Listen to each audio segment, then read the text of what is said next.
be periods of up, there'll be periods of down, but it's generally speaking up and to the right. Whether you see the power law, whether you see the logarithmic chart, it's all the same charts. They're up and to the right. So don't get stuck in the, it hasn't moved in 3 months. It's the same number as it was in December. I don't understand. I'm not moving. I can't get ahead this way. That's not the right way to think about it, in my opinion. I was very surprised when I started this YouTube channel, and it grew from like a few hundred visitors to now like 40, 50, 60,000 per week. So it's a kind of good sample size of Bitcoiners. When I looked at the age range of my viewers, I'm personally 26 years old, so I'm actually still a Gen Z even. My age and under my age is not even 1% of my viewership. So it's like very few people have this like long formation and like just Bitcoin content. And then like the average is like 47, 48, something like that. And I even have millennials. And I have a lot more people over 65 than under my own age, which is for a young host really interesting to see. And I get that comment a lot. I just posted that one with Checkmate, with James, as we discussed, and people are like, "Oh, it hasn't moved up. Like it's so boring." And like, yeah, like of course, if you look at from like today and like yesterday, and you like look at from like in November we hit 100K. Now we are also around 100K, of course. But if you look 12 months out, we are about like 100% up. If you look at 5 years, we're like, I don't know, 1,000% up, something like that. I don't know the exact numbers, but we are massively up. And then it's like, you just don't have you just want to make a bunch of money next week. And that's why you don't make any money in the next 5 years. Precisely. And couldn't agree more. Yeah, and that's really interesting to see, because my own generation, people that are in my age or a little bit younger than me, they really focus on crypto, sometimes strategy, sometimes just like getting more. They want casino. They don't want long-term wealth building. I hope it's just an age thing, and not something that's actually like coming along in the people. But I don't know, like. Well, let's talk about the problem with millennials, and to a lesser extent Gen X and boomers have. We are closer to retirement. So not the early millennials, but the late millennials are closer to retirement. They're looking in the future, and they are not confident in their nest egg to be able to provide for their retirement, or to retire in the way that they want to. Or they're beginning to, have to take care of parents that are elderly and ailing, or whatever the case might be. So it's not surprising that elements other than the sort of innovative young would be thinking about, how do I take this nest egg that I've worked hard for, but frankly in the fiat system has been leaking away in terms of its purchasing power and relative wealth, and take a lesson from a slightly younger demo and think about Bitcoin to potentially give me more oomph. But unlike the young, I have less time, which means my returns per unit time need to be higher if I want to achieve these goals. So at a level, I'm not at all surprised at your demography in terms of who's listening to you and how people are responding to your podcast and your YouTube, Robin, because for people that are getting closer and closer to the end of their working lives, who don't have the savings to be able to take care of themselves, it's an urgent problem. It's interesting. It's also interesting because if you come in and you have all the options there, you have Bitcoin, you have real estate. Kind of interesting question maybe for you, because you had life before Bitcoin, and my life started with Bitcoin kind of. Since 21 years old, I'm almost all in Bitcoin. How did you look at all the assets? You can own stocks, you can build your own equity, you can build real estate, you can do all those things. What makes Bitcoin so unique in 2025? Well, Bitcoin has three advantages over pretty much everything else. And what I mean is, it's not that each advantage is better than everything else. It's the collection of the three. Number one, it is digital. It's entirely portable. It's not tethered to anything. It's also really easy. transportable. It's very straightforward. The second is fundamentally, it just grows in value really fast. And moreover, when you think about why, it's correlated both to the secular adoption of the technological structure of crypto underneath it, but also it is essentially growing in relation to the money printer and the expansion of fiat capital, which I believe is a secular trend that isn't going away anytime soon, which means Bitcoin should continue to grow. And number three, the volatility of it. For me, I like the volatility, and not, believe me, I don't like big red candles, so I'm not crazy, right? But I like I like the concept of the volatility more than the really ugly down days, that's for sure. But volatility makes it a really hard asset for people who don't like volatility to own. Why is that positive? Because, Robin, it means that if you and I can be comfortable with the volatility, um, people will come to Bitcoin later than we do because the volatility is low, when it's lower in the future, and we will have made greater returns. Now, that sounds deeply selfish, and I admit that that is true, but it does mean, in terms of the way you frame the question, not as a moral question, but as a financial question, things that you can be early on as an investor that are attractive, everything else being equal, they're better than things where you're late. And the volatility means, if you can stomach the volatility, or you can put the time in and realize that the answer to the question, am I late, may be no, then you're going to have a better return over time than people who don't. Now, again, I'm not speaking to the moral issue, which I think is also important, which is I have a personal point of view that we have a moral case wherever possible to orange pill our friends and family, but that's a sidebar. I want to get to that moral case later, but yeah, I just want to add I get actually excited when we have down days.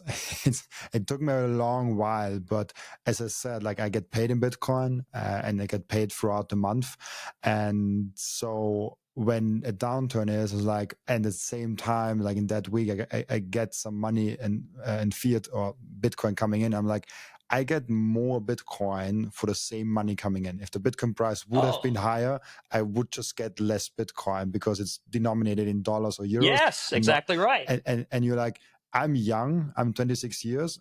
I don't need money now. Like I can live wherever I live comfortably, but like I don't need any money right now. Maybe this changes later with kids and responsibilities and all those things. By the way, I suspect it will. Just yeah. By the way, that is the prediction today I'm going to make, which will be more significant than any other prediction for you. It will. You will need more money in the future. Yes. Yeah, you will. And exactly. And that's why I'm extremely excited when Bitcoin is going down, because I know where it is in 10 years. So if Bitcoin stays under 80K for a very long time, like I'm very happy with that. All right. Well, let me tell you that everybody who's older and either in retirement or closer to retirement, I'm close to it at some point, but not urgently. Maybe I'll keep working as long as I can. But everyone who's closer to that than you are is completely on the opposite side of that trade. They're like, no, I don't care about your time preference, Robin. 10 years, 10 years is going to be too long. I need it in the next 3. I hear that sometimes when I see like, oh, like where's Bitcoin in 2045? And people are like, I will bid that then. Where am I in 2045? Let's start with that. You? Okay, fine. You can worry about Bitcoin in 2045. I'm worried about me. Thank you very much. Okay, let's not stress the age thing more. But yeah, it's an interesting topic. I want to get to one thing, Bitcoin as money. Do you see it as an importance that we already kind of think of spending Bitcoin and using it as money and kind of push Bitcoin more than just as an investment? So let me step back. So the way I'm hearing your question is how do I think about Bitcoin as a unit of transaction or a currency per se, as opposed to a store of digital, a digital store of capital? Well, there are some and prominent people that have made the argument that unless it becomes a unit of transaction or in effect a currency, it will never really achieve its full potential. And I have to say, it's a little difficult for me to see it that way. And I need to think about it some more because the people that have taken that position, I have great respect for, and they're very intelligent. So I may be missing something about their argument. But one of the actual advantages of, well, let me turn the question around. Let me turn the answer around. One of the disadvantages of having a fixed supply is that it isn't necessarily the preferred option to trade. And so if that were the only option to trade, barter for goods and services, you could imagine that having a fixed supply of currency, finite, that becomes more and more valuable would put a damper on the economic system of goods and services. See that? Meaning, imagine how if euros suddenly became, we'll do Austria, if euros suddenly became very, very scarce, think about what the effect on the economy in Austria would be. For example, if you were trying to buy coffee this morning or whatever the case you were doing, and if there is if it's really hard to get a hold of the underlying currency, it's tricky, which is why I say, okay, well, you can use sats and there are 100 million of them per Bitcoin or whatever the case might be. I get it, fine. But at some level, you're going to have a large number of something to be able to generate volume in an economic system, because the goods and services transactions, the transactions throughout the economy are enormous, and you're going to have something to grease that system. That's a different value than you will of something which is finite. And by the way, remember that the finite quality of Bitcoin is one of the reasons why it is such a powerful appreciating store of value. So there's a tension between that. You want to have a lot of currency or sort of liquidity moving through a system to make it really easy for people to buy and sell goods. And at the same time, for storing capital, you want to have it both desirable and scarce. So I see a natural tension there. I personally am taking the side of it's a fabulous store of digital capital. I don't think now maybe some derivative version of it, or sats, for example, can be a currency version of it, and that might happen over time. And I understand there's some people that view it that way.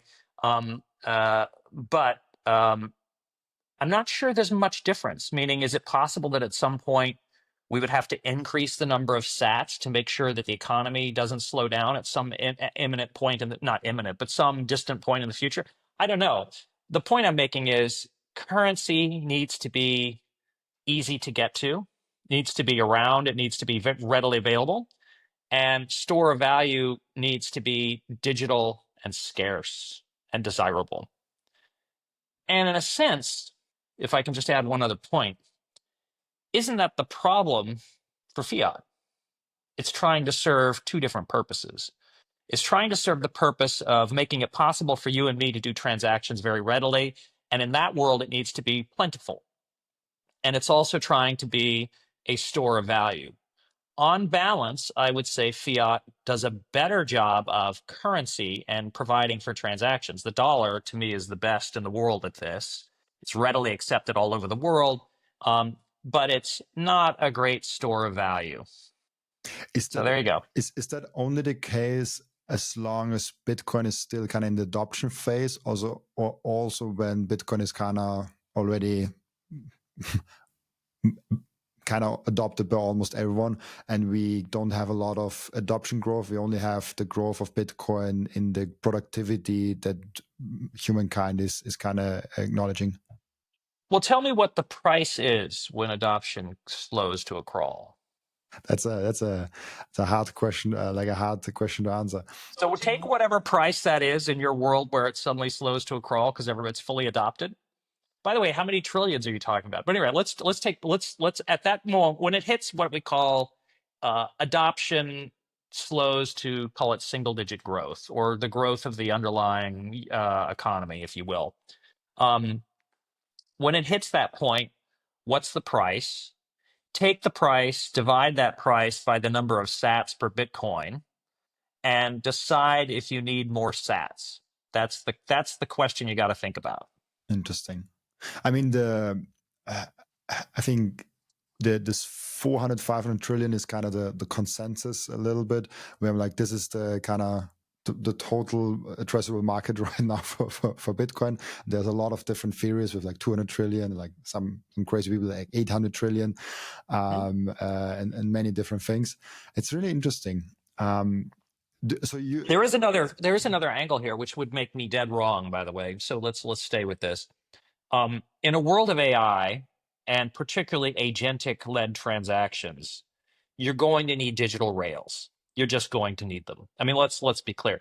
The business of transacting in dollars, even electronic dollars, by the way, is old rails. It's clunky. It's hard. It's not digitally sophisticated.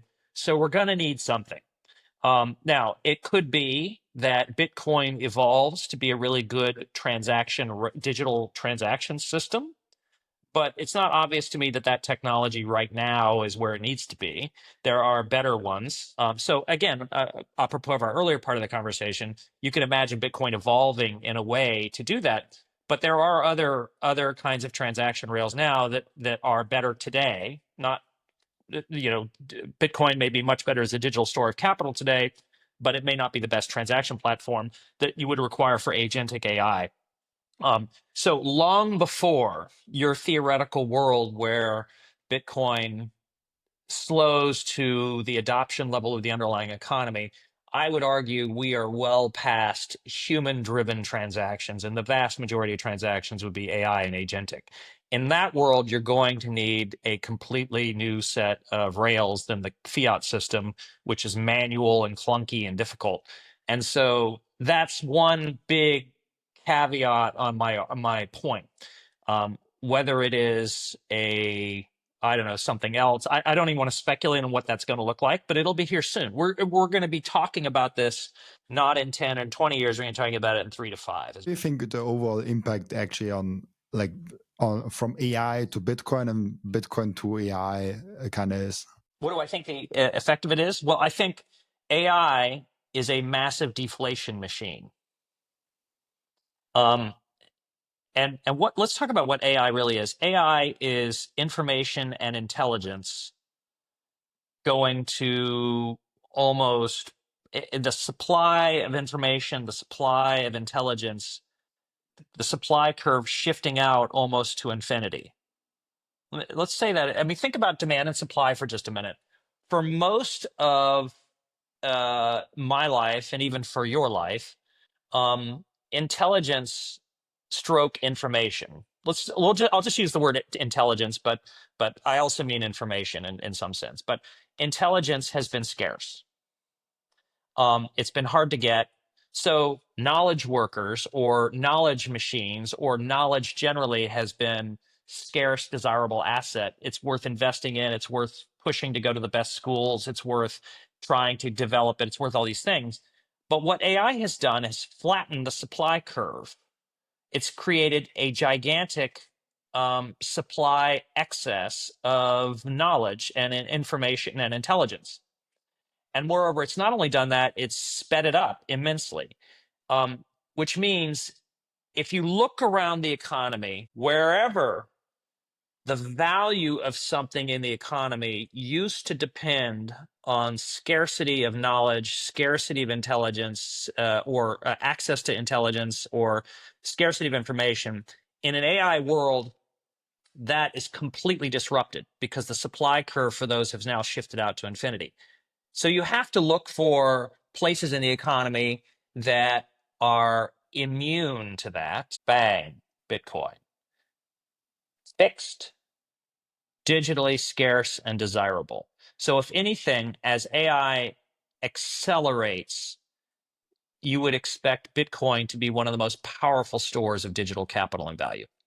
Because it's the only thing that you cannot make more of, the only thing that is also, it's also, I think about that a lot. Well, as you shift out intelligence and information, Bitcoin arguably becomes more valuable because it's resistant to the disruptive effect of that. I also think about that a lot in a world where you have no clue what's sort of real and what's AI, digitally and maybe also even physically with robots. Bitcoin is then the only thing that you actually can verify. Like that's the only thing. Yeah. Okay. Well, see, I would argue that's true, but you could say that more generally of blockchain. I think blockchain has a powerful technology for verification in a lot of underlying ways. And Bitcoin to me, though, could be that in some ways, as you say, but there are better versions, I think, in other kinds of pieces and parts. But there's nothing better than digital capital. And so we'll see. Interesting. A lot of interesting concept to go in there. I have. By the way, we should definitely talk about art and blockchain, art and Bitcoin too, which is very interesting. What is art? What do you mean with art? Art. The one asterisk I would put on the conversation we were just having is this: imagine with creative art on Bitcoin, you have two sources of value embedded in the same piece. You've got the Bitcoin, the Satoshi, and you've got the piece of art. Imagine it's almost as if you're painting on a golden canvas or a platinum canvas, where the canvas has value without the art and the art puts canvas on. So there are interesting ways you could think about Bitcoin being a platform for great art in the way that other kinds of platforms are also. Those are very early in their development, but it's an interesting thing when you project in the future that you could have entire art collections on Bitcoin. So, yeah, and this is a really interesting one because a lot of people also argue that they don't want things on Bitcoin because it's a distraction, it's noise, it's waste, it takes up block space, all of those things. And the one observation I would have, first of all, I'm not interested in necessarily getting into that debate with anybody at the moment, but the one thing I would say is resistance to innovation and change is one of the things that gives Bitcoin its strength. But keep in mind that one of the things that also has traditionally given Bitcoin its strength is adopting something radically different. So we have to keep the disruption innovation aspect of Bitcoin alive and nourished and not overdo it. Which is why I think we talked a little while ago about the consensus mechanism for changing Bitcoin. Appropriately hard to get a consensus to change Bitcoin, and it should be hard because it's first a store of digital capital in many ways, and it matters. It can't just be somebody's waking up and having Cheerios rather than Wheaties or oatmeal or something and deciding it's time to change the entire store of digital capital. It has to be a high bar to change it. On the other hand, it can't be so high that it becomes ossified and creaky. It's really interesting. I talked about that, I think, with two guests actually this week, where we talked about the... Oh, I'm sorry. I'm covering stuff you've already covered all week. No. I apologize. It's a very... You should steer me off these topics. It's a very different... It's interesting, and it's a very different angle to it. The thing I wanted to say is like, what if we once come to actual threat for quantum computers, and what if the community cannot really consensus around one thing what we should do? like what if the Bitcoin is so decentralized that it's basically ossified, that we cannot change it, but we need to change it, but the community cannot get to like one solution how to actually change it. So there's some threats, or like some danger to not changing it at all. I think like if Bitcoin just is not changed at all, it will probably be worthless at some time, because we need just to adopt it to new technology. Is that in 5 years or in 100 years? I have no clue, probably closer to 5 years than in 100 years. But at the same time, as you said, we should also not wake up and change, hey, let's make the cap limit now 42 million because we need more Bitcoin. Or like you don't want to. Or we need it to be better currency, so we need more of it. Yeah, exactly. So whatever the case might be. The one thing I would say is on whether it's quantum or something else, there is no doubt. Well, let me just give you a quick story. I was at a conference not too long ago, talking to a senior executive of a venture capital backed company. That's I'm not going to say too much about it because I don't want to disclose what it is or who it is. But you have to understand, one of the express missions that he and his team have is to use the technologies that they're developing to be able to reverse engineer cryptographic proofs and keys. And in other words, the reason I say that, whether it's they use quantum as an example or something else, the reason I say that is for those who believe Bitcoin is perfect and will never be breached, and therefore you don't need to do anything. The sort of, and maybe I'm overstating it, but for that crowd, you realize that ironically, you are shorting technology. You're shorting human innovation. You're saying that the technology will never evolve to threaten Bitcoin as it was constructed or as it's constructed right now, and therefore we don't ever need to change. Isn't that ironic that someone who's prepared to accept Bitcoin as a new and disruptive and innovative form of digital capital would simultaneously short technology and saying it can't ever be threatened or change? Probably gold people said the same thing. Gold people said the same thing. They couldn't foresee a digital version of gold, and some of them still don't. It's interesting, yeah. You have to be open. Fewer and fewer still don't. Yeah, true. Fewer and fewer. So. Yeah, the argument Bitcoin versus gold is getting it gets harder and harder for gold people to win those arguments. Yeah, but I mean, gold serves a different purpose in some respects than Bitcoin. It reduces your volatility of your portfolio. Yeah. And if you want less volatility, I mean, for example, here's the thing. If your option, Robin, is to keep a cash reserve in addition to your Bitcoin to pay daily expenses, and you can put that in money markets and watch it sort of melt away, or you can put it a little bit of that cash reserve into gold because you need the money, call it next year or in the next 6 months, and you're not sure whether Bitcoin will be higher or lower then because you don't know, it's volatile. Then gold serves a purpose. Thank you for watching this video. This was only a snippet of the podcast, and if you want to watch the full episode and get all of the context of this episode, you can click right here or here. Oh, maybe also here.